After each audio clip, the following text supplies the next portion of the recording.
Good morning. It's Tuesday morning, and this morning I'd like to do something a little bit different with you this morning. I want to talk about wisdom for the moment. This subject came up a few weeks ago during our Wednesday night Bible study. Can't remember the context, the conversation, but at some point I said something like, I think God in the moment will give us the wisdom we need.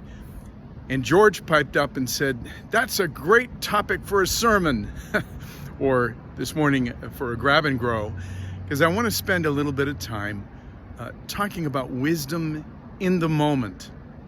Have you ever wondered how you would react, what you would do, what decision you would make if you didn't have time to think about it and to pray about it? Some of the situations in our lives, in some of them we have the luxury of time to ponder, to pray, to seek advice, and then to make a wise decision. But sometimes we don't. Let me give you a couple of examples from our own household. We've been planning for over a year a vacation in July. We're going to go with our kids, our son and daughter and their families, to Lake Tahoe. And we have been planning this and planning the airfare and the rental cars and the lodging as we share expenses together. And we still have time to continue to plan it. And if things change, we can change with them. But the point is, we have plenty of time to plan it. Several weeks ago, almost a month ago now, my mother-in-law downstairs, my mother and father-in-law live downstairs in our home. And my mother-in-law, Carol, had a heart incident which left her virtually unconscious. Her husband, Tom, was with her, and he's deep into dementia. And yet he had the wherewithal to climb up the stairs and to knock on the door and get my attention and bring me down, and I dialed 911. The first responders came and treated her and then took her to the hospital, where she coded twice. Her heart stopped twice, and they performed CPR and brought her back.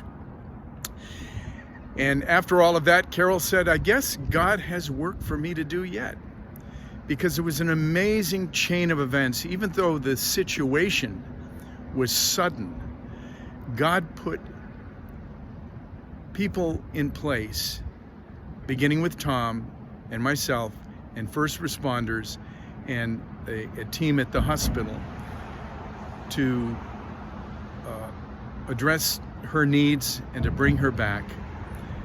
Why? Because even though there was no time to ponder and to think about what to do, people made snap decisions, including Tom. Was it a coincidence? No. The truth is, God was with Carol, and God had a purpose and a plan for that time. And whenever God has a purpose and a plan, He will see it through, regardless of those of us who are involved. And so, those are two very different situations. Let's see if I can use a couple of verses to help us understand how God works in those two different kinds of situations. The first is in James chapter 1, verse 5, where James, writing to a church, James writing to a church who had seen upheaval. They had been scattered because of the persecution, and they were in all kinds of different places. And James writes to them and says, if any of you lacks wisdom, let him ask of God, who gives to all men liberally and does not hold back. James wanted them to know that with the situations that they were in, they could seek God's wisdom, and God would give it to them. And in most of the situations of our lives, we have the luxury of time to seek God's wisdom and to make good decisions.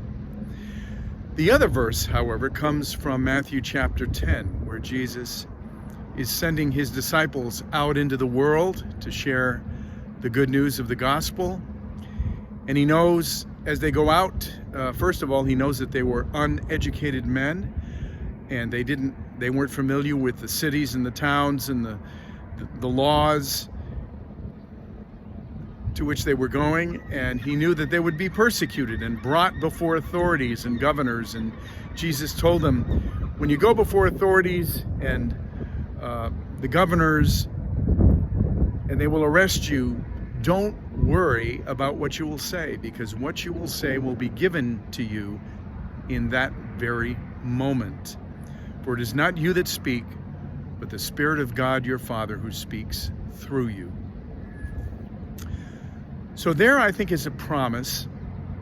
The first is a promise to those of us who have time to seek the wisdom of God and to make wise decisions. The second is a promise in those situations where we really don't have the time.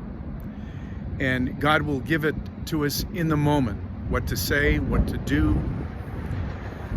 The truth is, as one Puritan writer has said, that our failures usually come not from a lack of wisdom, but from a lack of intention. We don't intend to act wisely. We don't intend to seek God's wisdom very often.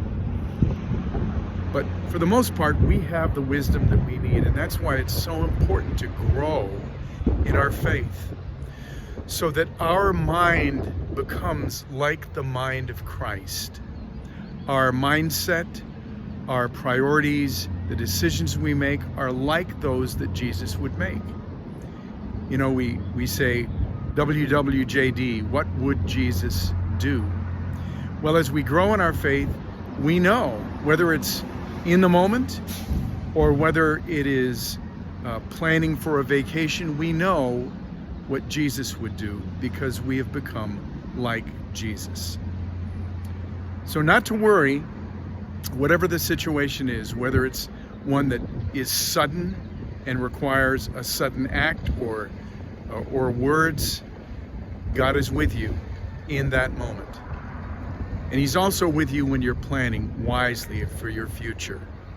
So, regardless of the situation, God is with you. God is with you today on this Tuesday. God bless.